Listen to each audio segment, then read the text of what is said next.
اللہ تعالی علیہ وسلم سے متعلق اللہ رب العالمین نے ایک ہدایت عطا فرمائی، حکم عطا فرمایا، رہنمائی فرمائی کہ وَلَوْ أَنَّهُمْ إِذ ظَلَمُوا أَنفُسَهُمْ جَاءُوكَ فَاسْتَغْفَرُوا اللَّهَ وَاسْتَغْفَرَ لَهُمُ الرَّسُولُ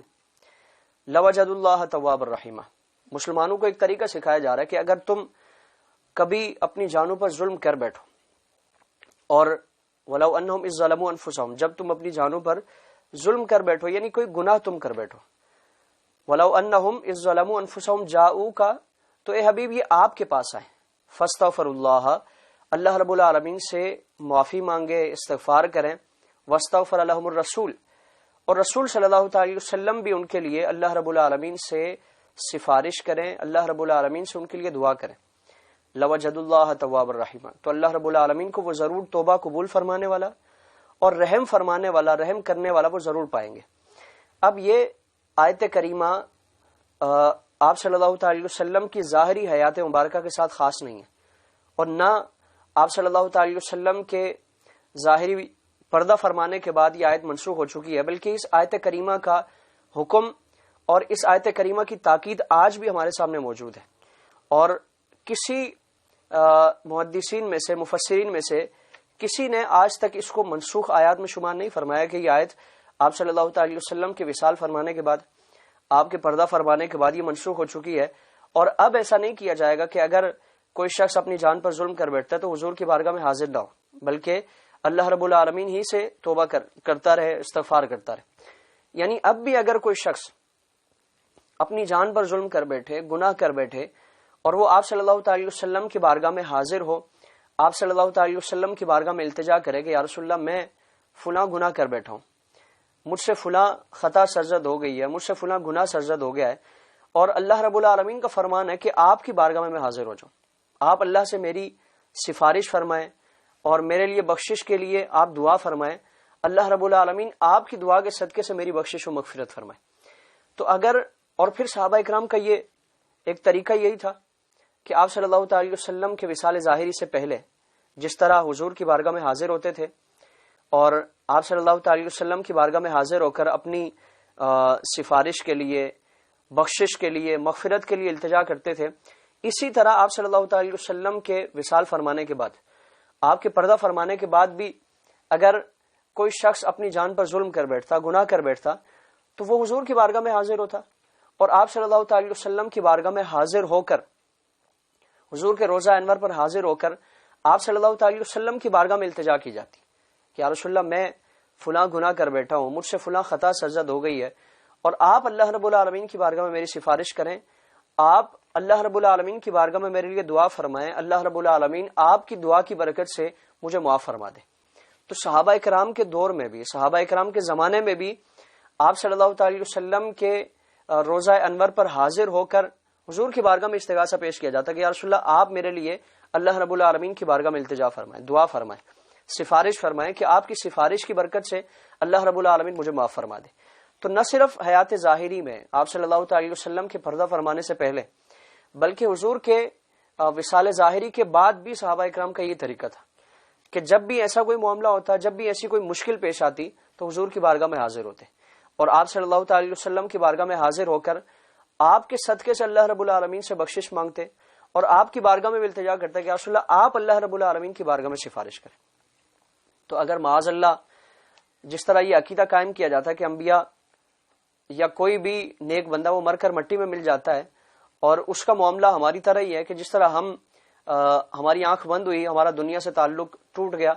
اور اس کے بعد ہمارا ان سے کوئی تعلق نہیں رہتا، کوئی جا کر ہمیں پکارتا رہے، کوئی بھی کیسا ہی معاملہ کرتا رہے، ہم اس کی کوئی مدد نہیں کر سکتے یا اس کی فریاد کو سن نہیں سکتے، اس کے لیے کوئی اس کی معاونت نہیں کر سکتے، تو یہی انبیاء کا معاملہ ہے، یہی انبیاء کرام علیہ السلام کا سلسلہ ہے کہ وہ بھی اپنی امت سے اور اپنی جو قوم ہے، اپنے ماننے والے ہیں، ان سے معاذ اللہ وہ اپنا ناتا توڑ بیٹھتے ہیں، ایسا ہرگز نہیں۔ اگر یہ معاملہ ہوتا تو صحابہ کرام حضور کی بارگاہ میں حاضر نہ ہوتے، اور بلکہ پھر قرآن یہ حکم نہ فرما رہا ہوتا کہ اگر تمہارے ساتھ یہ معاملہ ہو تو حضور کی بارگاہ میں حاضر ہو جاؤ، اور پھر آپ صلی اللہ تعالی وسلم اللہ رب العالمین کی بارگاہ میں سفارش کریں گے، اللہ رب العالمین کو تم توبہ قبول فرمانے والا، رحم فرمانے والا پاؤ گے۔ اس کے علاوہ کئی آیات ہیں اللہ رب العالمین کے فرامین ہیں جس میں واضح طور پر انبیاء اکرام علیہ السلام کی حیات کو، انبیاء اکرام علیہ السلام کی زندگی کو اور بعد از وصال جو ان کی حیات ہے اس کو تفصیلاً بیان فرمایا گیا۔ احادیث رسول صلی اللہ تعالی وسلم چند آپ کے سامنے پیش کی جا رہی ہیں، اور ذخیرہ احادیث میں بے شمار احادیث ہیں، یعنی اس کو چھوٹی چھوٹی مجالس میں یا چھوٹی مختصر سی نشستوں میں ان تمام احادیث کا احاطہ نہیں کیا جا سکتا۔ چند آیات اور چند احادیث روزانہ ان موضوعات سے متعلق پیش کی جائیں گی۔ حضرت انس بن مالک رضی اللہ تعالیٰ عنہ آپ فرماتے ہیں، اور اس حدیث کے آپ راوی ہیں، کہ قال رسول اللہ صلی اللہ تعالی علیہ وسلم الانبیاء احیاء فی قبورہم یصلون، کہ انبیاء کرام علیہ السلام، حضرت انس راوی ہیں اور آپ صلی اللہ تعالی علیہ وسلم کا فرمان ہے۔ اس حدیث کو مسند ابو یعلا میں جلد نمبر 6 صفحہ نمبر 147 پر، مسند فردوس میں جلد نمبر 1 صفحہ نمبر 119 پر، اور امام حجر اسقلانی نے فتح الباری شرح بخاری میں جلد نمبر 6 صفحہ نمبر 487 پر، اور شوکانی نے جو غیر مقلدین ہیں اور ان چیزوں کا انکار کرنے والے ہیں، ان کا بھی امام جو شوکانی ہے، علامہ شوکانی، انہوں نے نیل الاوتار میں جلد نمبر 5 صفحہ نمبر 178 پر۔ اور اس حدیث سے متعلق امام ابو یعلا نے، امام دیلمی نے، امام بیہقی نے اس حدیث سے متعلق فرمایا کہ اس کے تمام جو راوی ہیں وہ ثقہ ہیں۔ آپ صلی اللہ تعالی وسلم کیا فرما رہے ہیں کہ الانبیاء احیاء فی قبورہم یصلون، کہ انبیاء کرام علیہ السلام اپنی قبور میں حیات ہیں، زندہ ہیں، اور وہ باقاعدہ نماز پڑھتے ہیں، وہ اللہ رب العالمین کی عبادت فرماتے ہیں۔ اور عبادت صرف قبر ہی میں نہیں فرماتے، آپ آگے اس کو ملاحظہ فرمائیں گے کہ اللہ رب العالمین نے انہیں کتنے اختیارات عطا فرمائے ہیں، کتنی طاقتیں عطا فرمائی ہیں، اور کس قدر کمالات عطا فرمائے ہیں۔ وہ صرف اپنی قبر تک ہی محدود نہیں ہیں، بلکہ باقاعدہ حج میں بھی شریک ہوتے ہیں، باقاعدہ عمرے کی ادائیگی کے لیے بھی تشریف لاتے ہیں، اور یہ باقاعدہ حدیث سے ثابت ہے۔ آپ صلی اللہ تعالی وسلم نے خود اس کو ملاحظہ فرمایا اور خود صحابہ کرام کے سامنے اس کو بیان فرمایا۔ تو فرمایا کہ الانبیاء احیاء فی قبورہم یصلون، یعنی وہ معاذ اللہ مر کر مٹی میں نہیں ملتے، اور معاذ اللہ ان کا معاملہ ہماری طرح نہیں ہوتا کہ ہم مر گئے، ہمارا اس دنیا سے کنیکشن بالکل ٹوٹ گیا، ہمارا رابطہ بالکل ٹوٹ گیا، ہمارے عمل کا جو سلسلہ تھا وہ بالکل ختم ہو چکا ہے۔ ہم دنیا میں نمازیں پڑھتے تھے، اب نمازیں نہیں پڑھ سکتے، دنیا میں حج و عمرہ کیا کرتے تھے، دیگر عبادات کی جاتی تھی، اب وہ نہیں کر سکتے۔ یہ ہمارا معاملہ ہے، یہ عام افراد کا معاملہ ہے، عامت الناس کا معاملہ ہے۔ انبیاء کا معاملہ کیا ہے؟ آپ صلی اللہ تعالی وسلم خود فرما رہے کہ الانبیاء احیاء فی قبورہم یصلون، کہ وہ باقاعدہ اپنی قبور میں نماز ادا فرماتے ہیں، اللہ رب العالمین کی عبادت فرماتے ہیں۔ اور پھر اس کو گزشتہ کل کی نشست میں صحیح مسلم کی حدیث میں پیش کی گئی تھی، جس میں آپ صلی اللہ تعالی وسلم نے فرمایا کہ میں موسیٰ بن عمران کی قبر کے پاس سے گزرا، حضرت موسیٰ علیہ نبینا علیہ السلام، تو فرمایا کہ میں نے ملاحظہ کیا کہ موسیٰ اپنی قبر میں کھڑے ہو کر نماز ادا فرما رہے، یعنی انبیاء باقاعدہ اپنی قبور میں نہ صرف زندہ ہیں بلکہ اللہ رب العالمین کی عبادت فرماتے ہیں، اللہ رب العالمین کی بندگی فرماتے ہیں، اور ان کے عمل کا سلسلہ، ان کی عبادات کا سلسلہ، ان کے معمولات کا سلسلہ وہ ختم نہیں ہوتا، اور ان کے تمام سلسلے جو حیات طیبہ میں تھے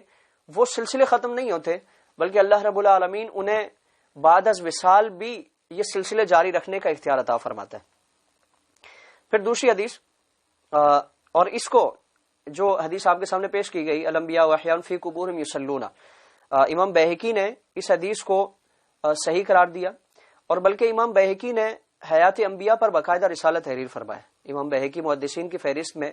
ایک بڑا جلیل القدر نام ہے اور بڑا عظمتوں والا ایک نام ہے، حوالہ ہے۔ پھر حضرت عبداللہ ابن مسعود رضی اللہ تبارک و تعالیٰ عنہ آپ کی روایت ہے، اور اس حدیث کو معجم الکبیر میں حدیث نمبر 10,255 میں، پھر مسند ابو یعلا میں حدیث نمبر 5093 میں اس کو بیان کیا گیا، مجموع زوائد میں جلد نمبر 3 صفحہ نمبر 221 پر، اور اسی حدیث کو مجموع زوائد میں ہی جلد نمبر 8 میں اور صفحہ نمبر 204 میں بیان فرمایا گیا۔ اور اس حدیث سے متعلق امام طبرانی، امام ابو یعلا، امام منذری نے اس حدیث سے متعلق فرمایا کہ اس کے اسناد حسن ہے، اور حضرت عبداللہ ابن مسعود رضی اللہ تعالیٰ عنہ آپ اس حدیث کے راوی ہیں۔ قال رسول اللہ صلی اللہ تعالیٰ علیہ وسلم کأنی انظر الی موسیٰ بن عمران فی ھذا الوادی محرما بین قطوانیتین، آپ علیہ السلام فرماتے کہ میں گویا میں دیکھ رہا ہوں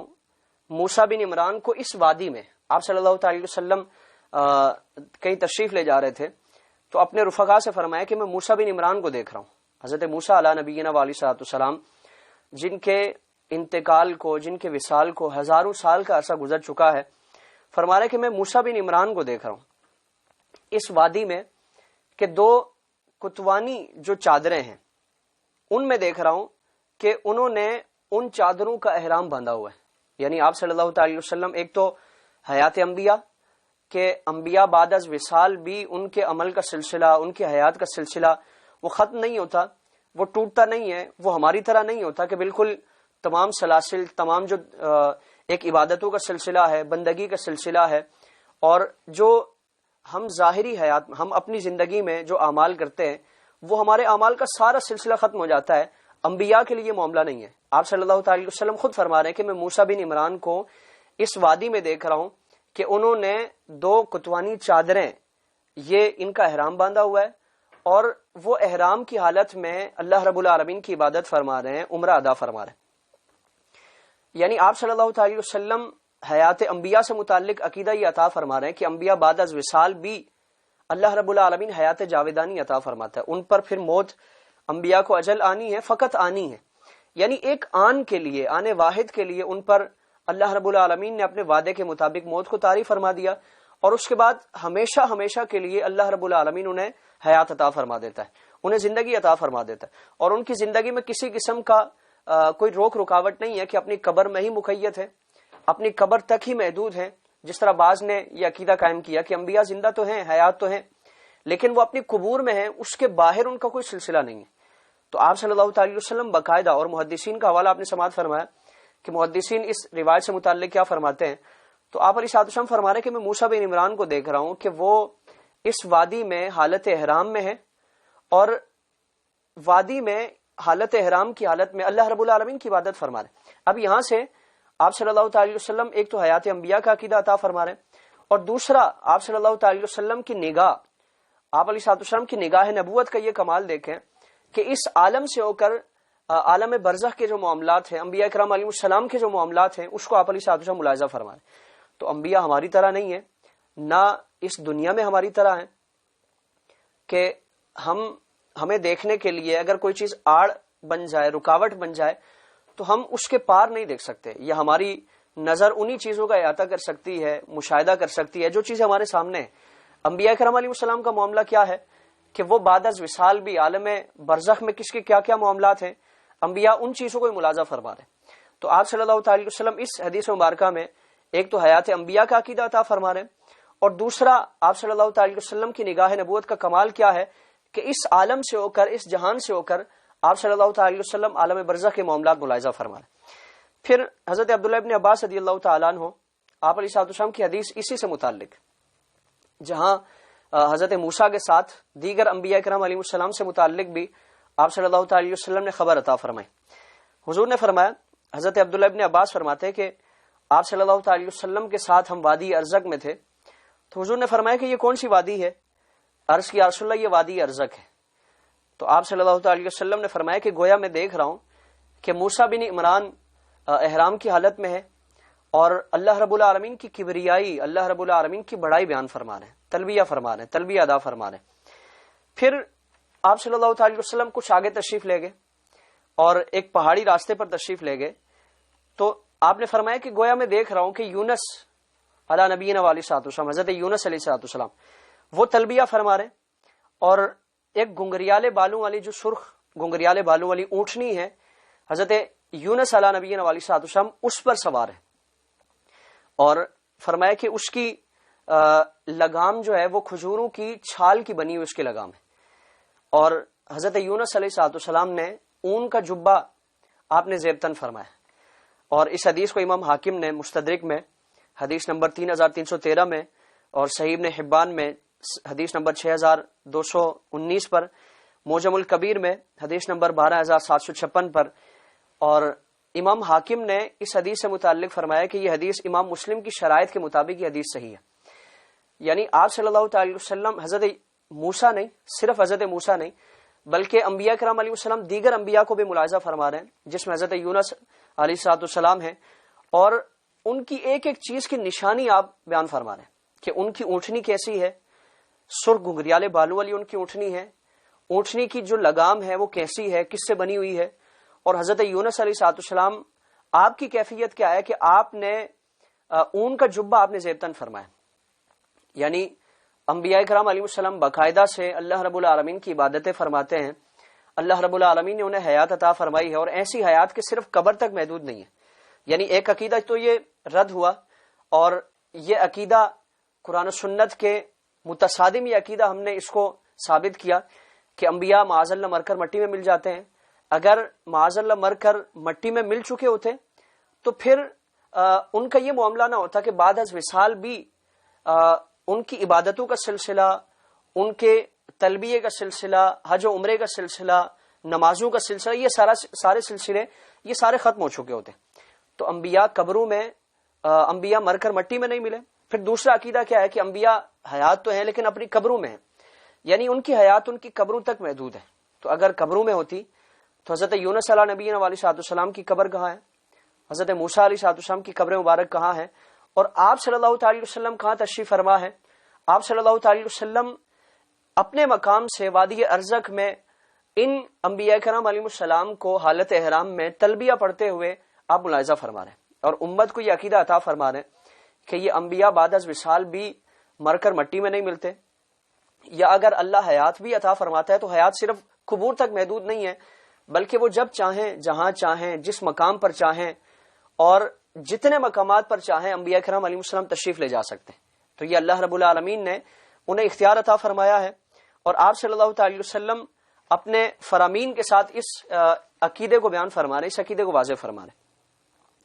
پھر ایک اور حدیث، اور اس حدیث کو معجم الکبیر میں حدیث نمبر 12283 پر امام ابو نعیم نے حلیۃ الاولیاء میں جلد نمبر 2 صفحہ نمبر 10 پر،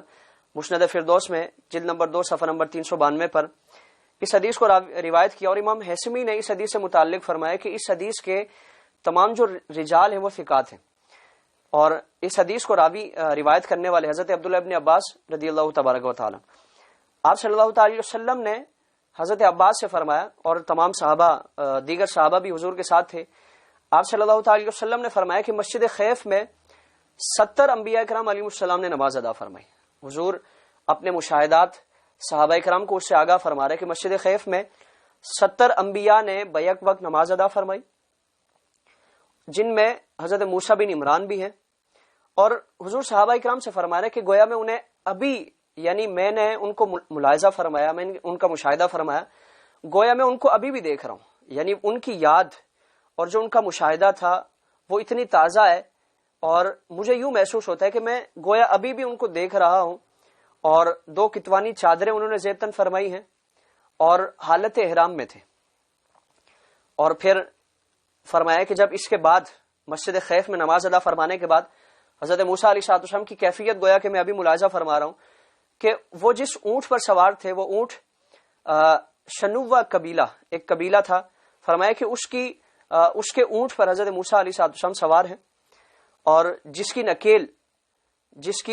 نکیل وہ کھجور کی چھال کی بنی ہوئی تھی، اور جس کی 2 رسیاں تھی جسے حضرت موسیٰ علیہ السلام نے تھاما ہوا تھا، اور ان کا اونٹ اس قبیلے کا تھا. یعنی اونٹ کی جو نکیل تھی وہ کیسی تھی، کس کی بنی ہوئی تھی، کتنی تھی، اور وہ اونٹ کس کا تھا، حضرت موسیٰ علیہ السلام کس کیفیت میں تھے، کہاں تھے انبیاء کرام علیہ السلام نے کہاں نماز ادا فرمائی،